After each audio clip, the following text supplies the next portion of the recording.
Yes guys, and welcome back to the TFA channel. I hope you're all having a good day, because I know I am. Because guess what, ladies and gentlemen, England are in the semi-finals of the World Cup.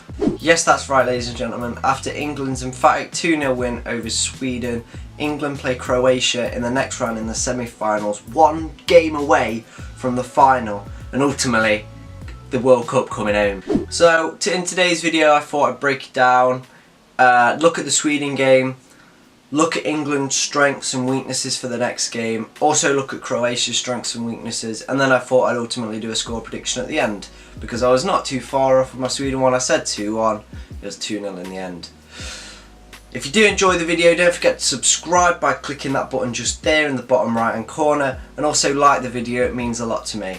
And by the way, if you do hear any noise, again, they're just shitting up the road outside my house, so that can't be helped. So if you do hear any noise, I do apologise. Anyway guys, let's get into the Sweden versus England game. Now, England played well, didn't they? They just did.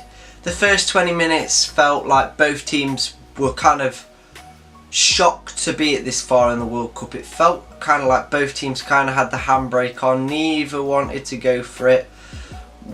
Like I feel there was maybe a little bit of tension, a little bit of nervousness about the big occasion. Or ultimately, it could have just been tiredness. It was a very hot day. Neither team wanted to go out, burn out early, and ultimately lose the game. But once we got past this first 20 minutes, I thought England opened up and started to play some lovely passing football. It was brilliant to see. So I don't think Sweden played too bad in the game. To be fair, they did try and play a high press. You could see that from the goal kicks where they pushed right up, which ultimately meant that we couldn't play it out from the back, which we tried to do a few times early, but then it got closed down and nearly led to them winning the ball back. But this ultimately enabled Pickford to show off his long-range passing ability, as he literally was pinging passes left, right, to Trippier, Young, Ali, Lingard, Kane. He was brilliant at this. This ultimately means we've got another dimension, because usually if teams press that high up, then you can't pass it out the back, or you struggle and ultimately you pressed and lose the ball and it can lead to a goal. But Pickford's showing that we're not just getting pressed here, we can also just go it long, and he can pick a great pass out, and ultimately it took 3 or 4 of their players out of the game then, because they're in the half marking the centre backs. Useless, isn't it, when we're in their half with Trippier or Young on the ball who can go at them. It was brilliant from Pickford. He had a phenomenal game, didn't he? He was great.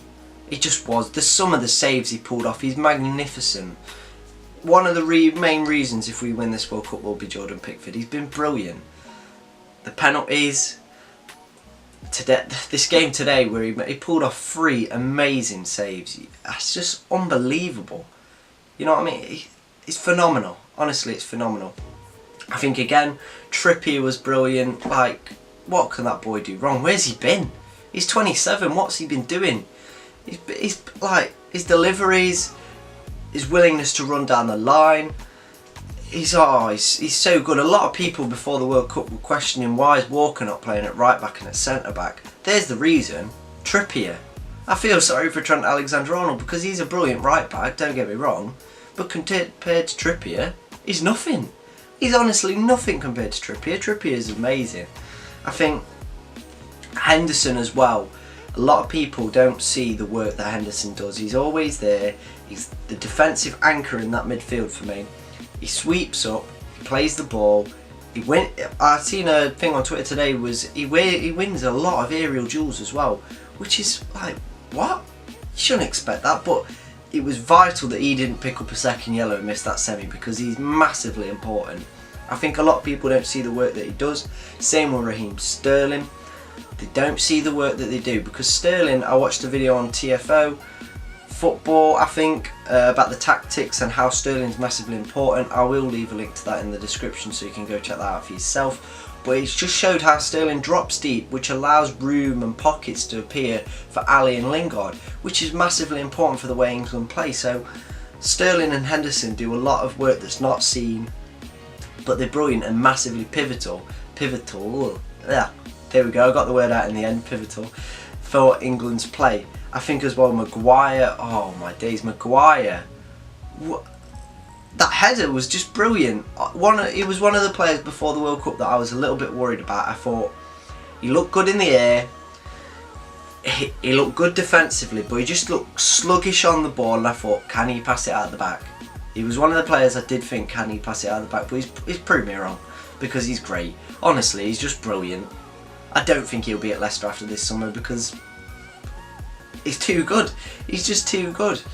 So ultimately the performance against Sweden, it was good. It was really good. But I do think there was some niggling things that could undermine England in this next Croatia game.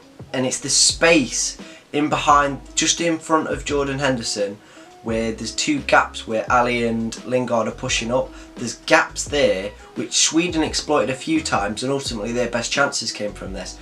So I think if ultimately Croatia's midfield of Rakitic, Modric, Kozovic, Brozovic all get into these gaps that are left, then ultimately we can be exploited, because they've only got Jordan Henderson and then they're onto the back three, which is honestly really difficult to defend them, because they're just coming at you back three with arguably some of the best midfielders in the world. So I think maybe we might have to play Dyer and Henderson in this game, because if we don't, then these gaps are going to be exploited ultimately. But on the other hand, then we've lost that attacking edge that we've got with Lingard and Ali. But it's ultimately, do we take a risk, or do we play it safe and stop these gaps appearing here and maybe force some more there, so we've got more players behind the ball? Because if ultimately these guys get on the ball, they're brilliant at passing. They're just excellent at passing. I was very worried when Croatia won. I'm still worried now, because I think they've got a lot of quality. It's not been shown throughout the tournament, yes, but it doesn't matter, because they're that good. They play at the highest level. They've been there. They've done it. They've all played. Quite a few have played in Champions Leagues. They play at the highest level. But it's just something, if they get it right, if they can exploit that space that is left behind just to the sides of Henderson, then I am worried, because they can pick a pass, play Mandzukic through or Kramaric, and that's it. We're shit. We're shit up there. Big time. I mean, Pickford can only make so many saves before the end, isn't it? But I also would like to add that I do think Croatia do have some weaknesses as well. I think from set pieces, when Russia scored Fernandes, where was the marking on that? It was literally just unmarked all the way, which is, I bet England, everyone was just like, oh my god. The England camp probably couldn't believe how easy that goal was to score. They'll be looking at it and rubbing their hands. They're going, fuck me, if they can do that, we've got Harry Maguire to add it in, so we'll be fine. Don't worry about that. So hopefully they do leave these gaps again at set pieces where we can exploit, because we've arguably been brilliant. I know a lot of people are saying, oh, you're scoring a lot of goals from set pieces. So, does it matter? Does it matter that we don't score enough goals from free play? No. Right? Here's why. The best teams who've gone on to win the World Cup have had the most set piece goals. Germany in 2014, Italy in 2006, France in 1998. All these teams have had the most goals from set pieces, and what have they done? They've won the World Cup, because it gives them an extra edge. You're scoring from set pieces as well as set play, as well as open play, sorry. So it's just adding extra goals, an extra way to us to score, and an extra dimension, another thing that they've got to worry about. They've not just got to worry about us passing it out the back, they've also got to worry, shit, there's a set piece coming, what are we going to do to stop it, how are we going to mark it, because that would be where the main focus lies. So then ultimately they could miss out on something and we change something, and it just allows us to have that extra room or create that extra space, because they're worried about set pieces. So it adds extra dimension to England's play. And finally, I will finish off with my score prediction. I have a feeling it's going to be 1-0. 1-0 England. I hope it doesn't go to extra time and penalties, because Subasic, Jesus Christ, he's good, isn't he? Like, he's been to 2 penalty shootouts now and won both. He's made brilliant saves in both of them as well. He's great. The only way that England would win on penalties against them is if he's injured, which hopefully he is. I've not heard anything, but we can only keep our fingers crossed that he is injured, because they're brilliant. But yeah, I'm going for a 1-0 win to England, and we will be at the final on Sunday. Anyway, ladies and gentlemen, if you have enjoyed today's video, don't forget to subscribe and like the video. It does mean a lot to me, and I promise tomorrow there won't be an England preview, because the last 3 videos I've done have all been England previews, but no, there won't be an England preview tomorrow. So enjoy your day.